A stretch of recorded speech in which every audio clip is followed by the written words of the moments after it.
Very good. So now everybody's muted. You can speak.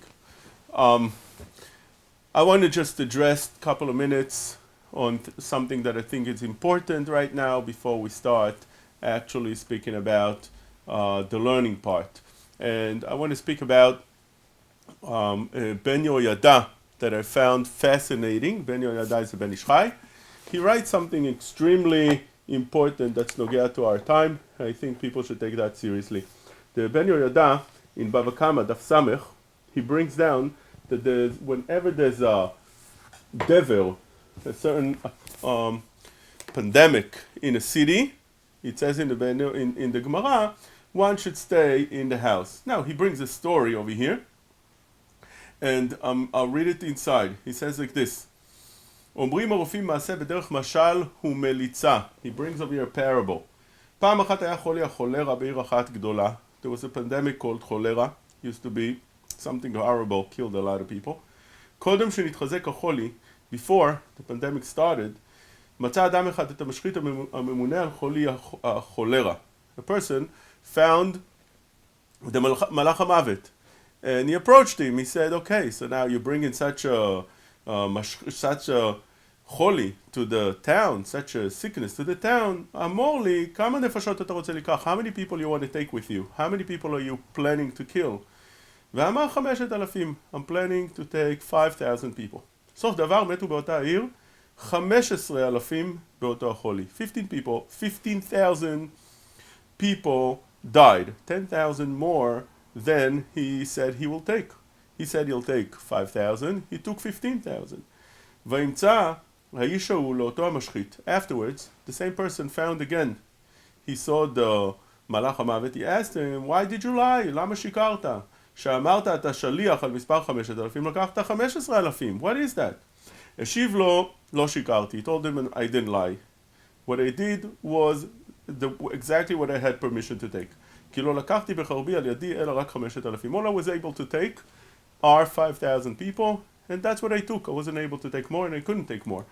אותם 10 מתו מחמת רוב הפחד והבעתה שהיה להם בעבור החולי הזה בעיר. The extra 10,000 people that died were actually people that died from fear. And they died by themselves. And that's what the Ben Yoyada brings down. עד כאן משל הוא בדרך מליצה להודיע שיש נספה בלא משפט מחמת פחד והבעתה. Which means there are people that it's nigzar on them that this pandemic, this virus will take them, לא עלינו, but nobody extra, nobody more than that.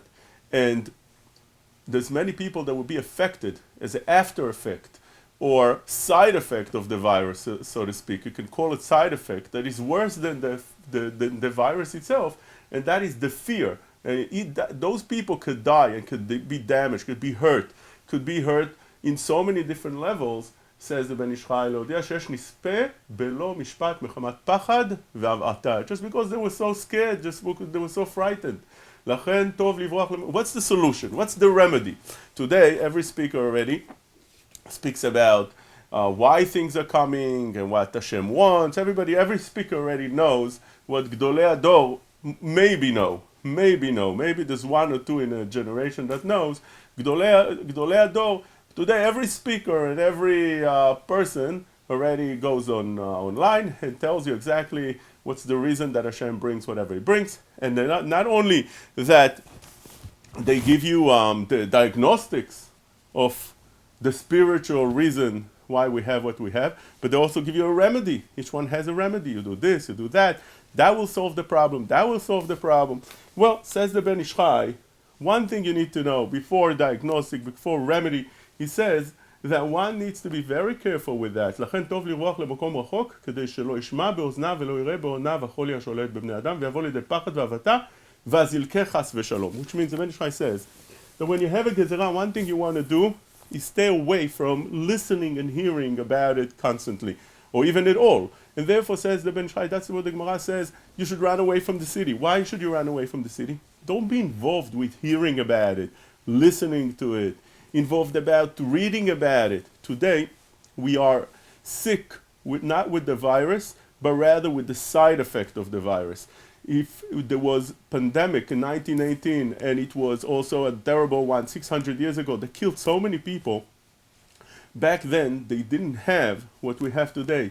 Every second, somebody else sends a message, which are normally false. And the news media is bombarding us with all kind of things that are frightening. You read always, it's always a headline, this person died, this much people got infected, these people will die, there's no remedy, there's no hope, there's no this. Always you find, if you want to know everything depressing, just open up even Jewish news. Don't get me wrong, Jewish news are excellent in this, much better than the non-Jewish news. They give you no hope. You only see black, how terrible it is. Boropak is terrible, and Kronites is terrible, and Williamsburg is terrible, and people are getting infected, and you can get away with it. And this person died, and that person died. Now you need to know. Chazal said in Psachim Daf Gimel Amud Bet, Motzi diba uksil. If you tell a person about somebody who died, that's called Motzi diba hu ksil. That's Halacha in Shulchan Aruch. That's a Gemara in Psachim. Which means you can't constantly talk about it. That's the message. The message is, why not? You're getting yourself feared. You're spreading fear. You're spreading panic.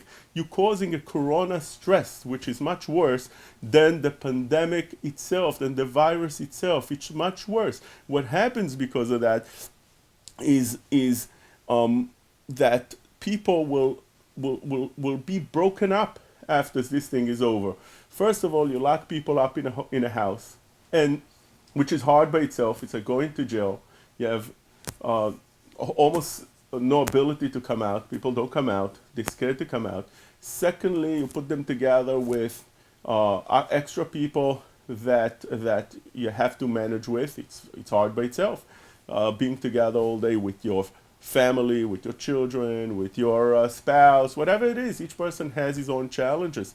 So putting them all that, now on top of that, you put the fear factor, and you constantly, daily news, terrible news about this person dying, this person sick, this person is getting ready to go away, and so on. And don't get me wrong, the Jewish websites are not any better. The fact that you have rabbis speaking about this day in and day out, every 2 minutes you have a new shiur from a rabbi, how terrible it is, people need to do teshuvah. You need to know that it's true that a person needs to do teshuvah, but you can't live with that all day, constantly live it over and over and over and over. It causes stress, it causes fear, it causes depression, it causes panic, and those things are worse than the virus itself. The virus itself gets a certain amount of people. Normally, one that is healthy and young is not doesn't have what to worry about. But those that are young and healthy and they have children in a house and a spouse in a house, he could break his house just because he constantly speaks about it, constantly talks about it, constantly involved with it. That is something that would be terrible and very, very hard to fix afterwards. So what a person needs to do in order to avoid getting the side effects of the virus, which is again worse than the virus itself. First of all, don't be involved with the news all day. Find a time just to know, to be informed once a day, twice a day. It's not going to change. You're not going to miss anything if you didn't look at the news for half a day. Secondly, don't constantly pick on every speaker that becomes right now the person that tells you what's the right thing and what's the wrong thing, and again speak about the corona, and again. We don't want to hear about it anymore. It's not healthy for our soul. It's not healthy for our psychology. It's not healthy for us. Now, every day you have a different convention, sometimes twice, sometimes 3 a day of rabbis, which is very nice. Pick one every few days. Don't go to every convention. Every day you have. One day it's reading of the Ketoret. Another day it's the Selichot in for Sfaradim. Another day for Ashkenazim. Another day a convention that speaks about this. Another day Ta'anit. It's very good. But you have to remember, Ta'anit that was set by one rabbi doesn't mean that now you have to pick out all the other things that all the other rabbis said. One rabbi, pick yourself. If it's Chaim Kanievsky, whenever he says to do something, do that. Now you can't pick and choose. Every rabbi that comes every day and tells you something. You want to pick a different rabbi? You want to go with the Aguda? Whatever the Aguda says. Gendik, they say this week, you do something, do it.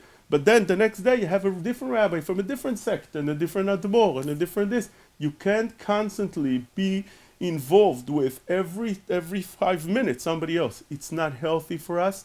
It's going to kill us worse than the virus. And those that are healthy and not, the virus is not going to do to them anything, nothing. It, I'm telling you that this will damage them, damage their shlom bayit, damage their neshama. There'll be over here a trauma that's going to be long lasting. It's much worse. So person should don't be involved constantly with the WhatsApp news, which is mostly, if not all, fake news. Nothing that you get from the WhatsApp or any other apps, nothing there, all the remedies and all the other things that you see there, they're all nonsense. It's just funny to hear about them over and over again, different things every day. Some other genius tells you how to get healthy from the corona, whether it is through this or through that. Secondly, don't trust every news site. Not every news site, even Jewish, tell you the right things. There's a lot of things that are not correct, to say the least. Thirdly, a person should not be involved all day with the news, as we said, even if he goes to trusted website or trusted news, but to be involved in it all day, it's not healthy for you. Don't listen all day to shiurim about corona. We want to advance, learn Torah in that time. We could use that time. You know what people are asking today? Maybe they shouldn't clean for Pesach. There's a certain psak that was given by some rabbi that people shouldn't clean for Pesach. Now, if a person can't clean for Pesach, he has to do the minimum because he has to take care of the family or whatever it is. I can understand. There are mikar adin, what you could do and what you don't have to do. But this is an opportunity. You're staying home. You have your kids. People don't have they're not involved with the kids throughout the year. They don't have time for the kids. They come home from work, they don't have time to sit with their kids. They wake up in the morning, they're already out to shul and to work. On Shabbat, you're so tired after eating, you go to sleep in the morning, you run to shul, come back, you eat, and you go to sleep again. You don't see the kids. Now it's opportunity. You sit down with the kids, you teach them things that you never taught them before. One of the things is let's clean together in a fun way. You don't have to do it you don't have to do it in a way that you're not going to be able to have an enjoyment time. And therefore, because of that, one needs to understand that that it's an important thing also to get people involved. Get people involved as well. It's not a bad thing to get the kids involved in the cleaning, to get the people involved in the cleaning. It's not only the mommy's job, also the father could be involved in that. Take a break sometimes. If you feel that it's too much for you, get out. Go to the backyard. Go in a car. Make a ride around. See a little bit. Go a little bit on the highway. Exercise. Very important to exercise. Exercising lets out all the negative things that we have in us, and it refreshes us. It's very, very important. And again, don't